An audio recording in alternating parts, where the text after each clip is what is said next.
Hello! Today I'll be showing you how to sew a slightly different kind of mask. As you can see, instead of having the 3 pleats that you're used to, this mask only has 1 box pleat. To get started, you'll need 100% cotton, tightly woven fabric. I bought this fabric at my local craft store. That is just a standard quilting fabric. Once you've got it pre-washed and pre-shrunk, you're going to want to cut your rectangle at 9 inches wide by 16 inches across. You'll also need 2 7-inch pieces of elastic and a pipe cleaner that's been cut in half. To get started, make sure your iron is set on the appropriate setting for cotton, make sure your steam is turned all the way up, and make sure that your water reservoir is full. If your iron has a tendency to drip, you can also leave your iron empty and just use a spray bottle to lightly mist the fabric to create steam. You want to press your fabric so that it is stiffer and easier to work with, and you can make sure that you have everything lined up and that there are no wrinkles in the way. For the first half of the project, we're actually going to work with the fabric inside out. So, I get my fabric.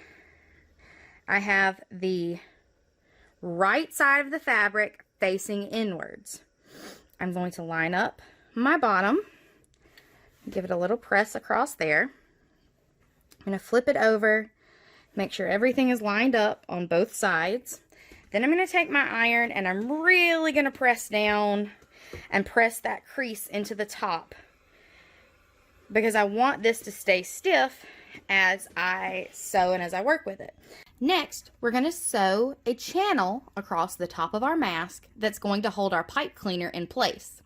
If you don't do this, your pipe cleaner is going to shift around in your mask when you wash it or clean it. Make sure that you're working on the creased edge and not the open edge. For this stitch, I am using just a basic straight stitch. You only want your channel to be wide enough to hold your pipe cleaner in place. If it's any wider, the pipe cleaner might roll in the mask and it won't stay in the proper position. So I'm not going to backstitch. I'm just going to run a single straight stitch.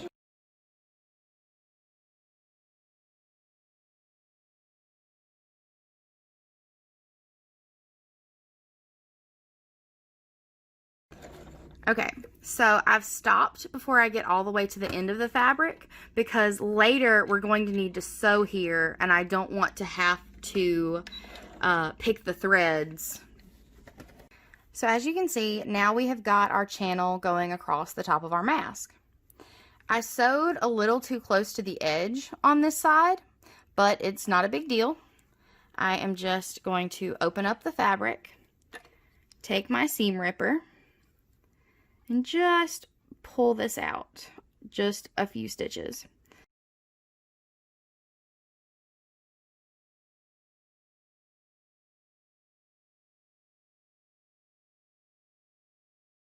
So before we can insert our pipe cleaner into our mask, we have to deal with the ends because we don't want the pipe cleaner to poke ourselves or whomever we're making the mask for. So I'm going to take a pair of needle nose pliers. I'm going to grab the very tip of the pipe cleaner and I'm going to roll it down. So it made a little like shepherd's crook. Then I'm going to take the fat part of my pliers and crimp that down. Now I'm going to run my fingers over it and make sure that it doesn't poke me. I'm going to do the same thing for the other side.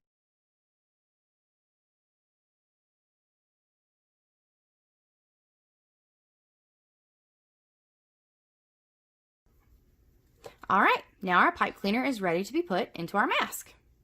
As you can see, I clipped the threads on the end of my channel, and now I'm going to insert my pipe cleaner.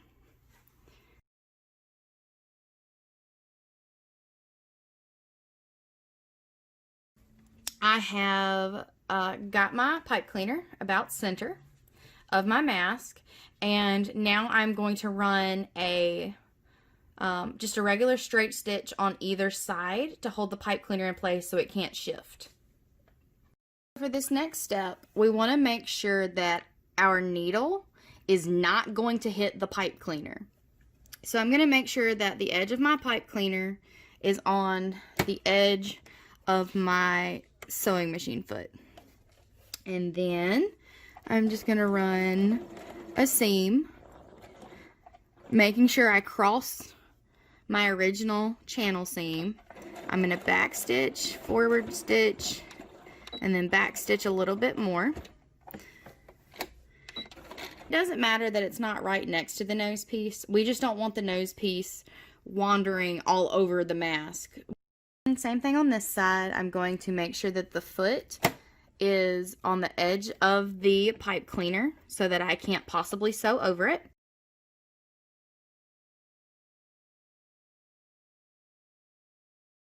Now we're ready for our elastic.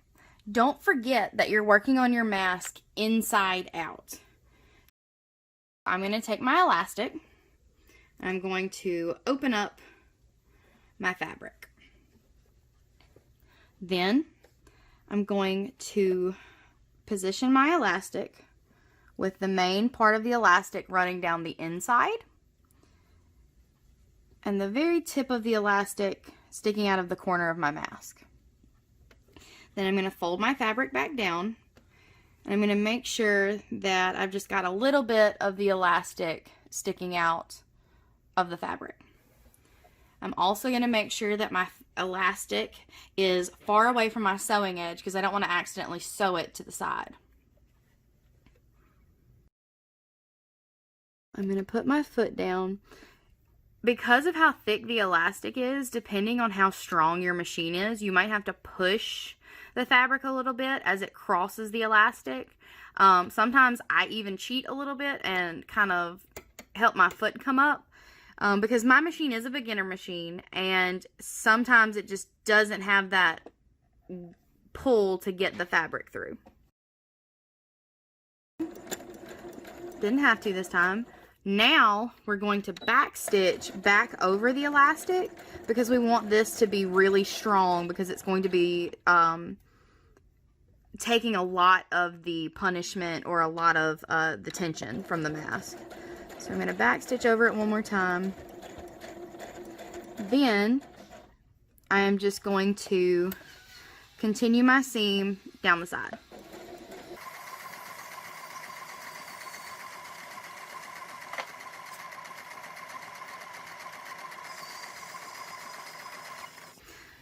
Okay, now I'm going to stop. I'm about 1/2 inch to 1/4 inch from the bottom. And I didn't keep my fabric perfectly straight, as you can see, but that's no big deal because the needle will come down over this part. So now I'm going to open up my fabric, reach inside, and I'm going to pull my elastic, the other end of my elastic, down here. So when I pull, I like to lay my finger flat on the elastic and pull it this way because I know it wasn't twisted when I started. But you can also go back and reach behind and make sure that it's not twisted before you start sewing again. So I like to lift the foot of my machine, being careful not to turn the fabric. And I like to slide the elastic with just the end poking out close to my needle. That way, I'm kind of creating this corner because this will be kind of in the seam. Again, I'm going to back stitch over this a couple of times just to help strengthen it because it's going to be taking a lot of force. Now I've sewn over my elastic. I'm past my elastic. I'm going to lift my foot and turn my fabric, and I am going to seam across the bottom. This is not as close as I would like this seam to be, so I'm actually going to spin it back for a minute, get a little bit closer, pick it up, spin it. You might notice that the fabric is kind of bunching. That's just from the elastic. That's okay. But because it is bunching, you're going to want to check and make sure that your fabric is still lined up before you start sewing the seam. Technically, you don't have to seam across the bottom. You could just run the seam down to the elastic and stop. However, I like to go ahead and run a seam across the bottom because I find it easier to flip your mask inside out when it's time for that. So I'm stopping about 1/3 of the way down the mask. You need to leave a good sized hole to flip your mask inside out. You don't have to backstitch right here because, again, we're going to go back over this and sew around the entire portion of this at the end, but it just gives me a little peace of mind. This is what your mask is going to look like at this point. The elastic is pulling the fabric right here. Don't worry about that because when we iron the pleat into the mask, this won't be there. Now we're going to work on the other side of the mask. We're going to do this side just like we did the first side, so you'll just follow those same instructions. Make sure that you keep your fabric straight and check your alignment before you start sewing. Remember that the elastic can pull the fabric and cause the sides not to be even. Make sure you double check that before you start sewing.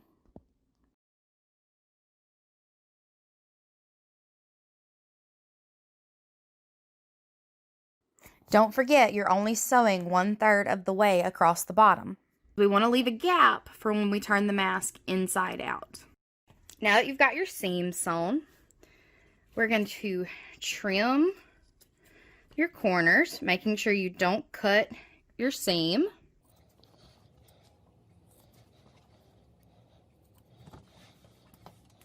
And now that that's done, we're going to turn our mask right side out. You want to be careful as you turn it inside out because you don't want to overly bend your pipe cleaner. So what I like to do is open up the bottom. I reach in and grab the elastic for one side. Then I very carefully pull this side out.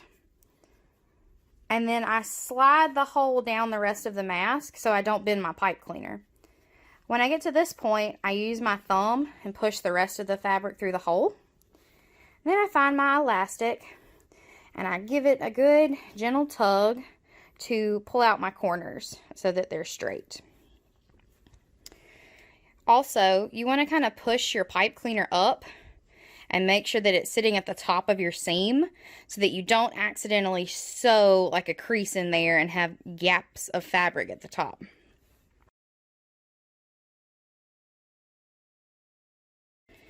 I'm going to flatten the mask. And we've still got this hole down here at the bottom. So I'm going to turn the fabric into the hole.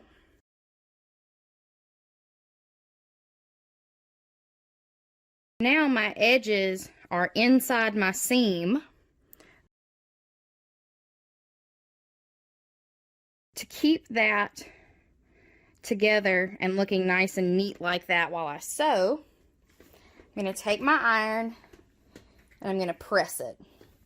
I'm also going to go ahead and carefully run it over the rest of my mask just so that it's firmer and stiffer and easier to work with. Now that we have got our seam down here pressed and we've got the rest of the wrinkles out of the mask, now it's time to make the box pleat. You're going to want to fold your fabric almost all the way to the top and leave about that much space. Then you're going to fold the bottom half in half and kind of play around with it. Try to make sure that it's even. That looks pretty straight. My edges line up nicely. Another important thing is you want there to be some overhangs. See how the bottom edge of the mask doesn't touch the fold of the pleat? That's because we're going to run a seam across the bottom of the mask, and you don't want to sew the seam of the pleat to the bottom of the mask, otherwise it won't be able to open up. Made sure I have plenty of room there. I have left enough space for my top pleat. I'm going to use some of this dark fabric as kind of a contrast. That's about how large this pleat is. So now I'm going to take my iron and I'm just going to quickly press the bottom pleat into place so that I can do the top portion. Now for the top pleat, you're going to bring your fabric forward so that you've got this fold in the back, and you're going to make, size really doesn't matter and measurements really don't matter, so I would like a little bit more fabric for the top and a little bit less for the pleat.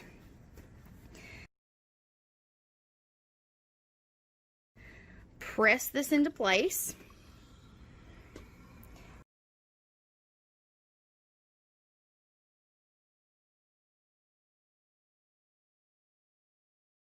For the last step in the mask making process, we're going to add this seam around the outside of the mask. You want to make sure you're sewing in the right direction. You don't want to sew across where your pipe cleaner is. You want to make sure that you're sewing across the bottom of your mask so that you can close the opening you used to turn it inside out. To get started, I've made sure my pipe cleaner is at the top, my opening is at the bottom, and I'm going to start on the top right hand corner of my mask. Now, depending on how strong your sewing machine is, you might struggle a little bit going over the folds where the pleats are, or you might struggle with how thick this fabric is right here, because remember we put a lot of stitching in to help hold the elastic in place. Also, you want to make sure when you're sewing that if you had additional fabric or if your fabric kind of stretched a little, you want to make sure that where your needle is starting is going to go over where the pleat is. Because if you miss the pleat, then the mask won't hold together on the sides. I'm going to just use the elastic to help pull it through this time. So I'm going to start. Then I'm going to back stitch so that my stitch holds together and my seam holds together. So I'm just pulling the elastic back here to help it move.